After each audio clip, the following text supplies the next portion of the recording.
Assalamualaikum warahmatullahi wabarakatuh. Di video kali ini saya akan menjelaskan laporan keuangan dagang pada UMKM Toko Rifadita. Tak kenal maka tak sayang.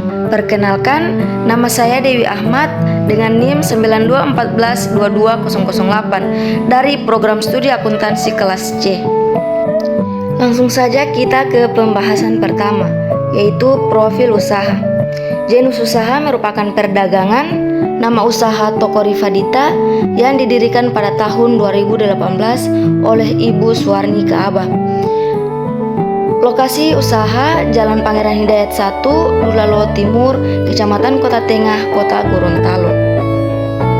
Selanjutnya, transaksi yang terjadi pada Toko Rifadita selama bulan Februari tahun 2022.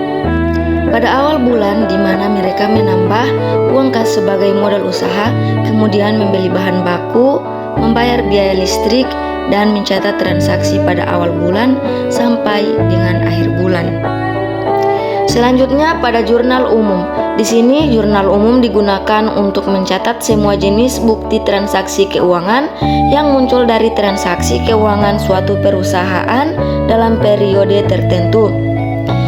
Setelah menganalisis, kita akan mencatat akun-akun yang masuk pada kolom debit dan kredit dari awal transaksi sampai akhir transaksi pada bulan Februari tahun 2022. Selanjutnya kita membuat jurnal khusus. Di sini saya menggunakan 3 jurnal, yaitu jurnal pembelian, pengeluaran kas, dan jurnal penerimaan kas.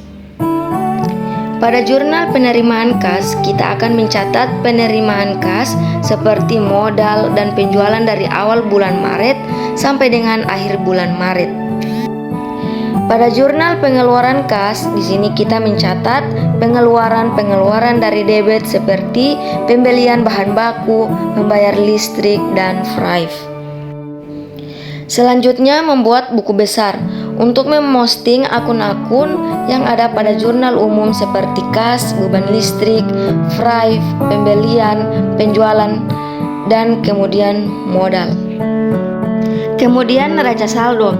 Akun-akun yang tidak diposting akan dicatat pada neraca saldo untuk membuktikan pencatatan buku besar tersebut dengan hasil yang balance. Selanjutnya kita membuat jurnal penyesuaian. Jurnal penyesuaian diperlukan dalam penyusunan laporan keuangan karena jurnal ini digunakan untuk mencatat saldo tertentu yang mengalami perubahan saldo. Secara umum, pembuatan jurnal penyesuaian diperlukan supaya laporan keuangan benar dan menunjukkan realitas yang sebenarnya. Kemudian kita membuat neraca saldo setelah penyesuaian, yang merupakan daftar semua akun dan saldo yang terdapat di buku besar setelah penyesuaian dan jurnal-jurnal penyesuaian. Kemudian laporan laba rugi. Laporan laba rugi merupakan laporan yang menyajikan informasi pengeluaran, pendapatan, serta laba rugi yang dia salurkan perusahaan pada periode tertentu. Selanjutnya yaitu laporan perubahan modal. Laporan perubahan modal adalah pencatatan keuangan yang menampilkan perubahan modal dalam suatu periode tertentu.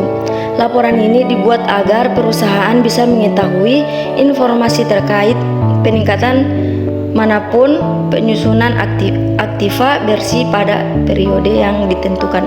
Untuk caranya yaitu dengan mengurangi atau menjumlahkan modal awal dengan laba bersih serta FRIF sehingga memperoleh modal akhir.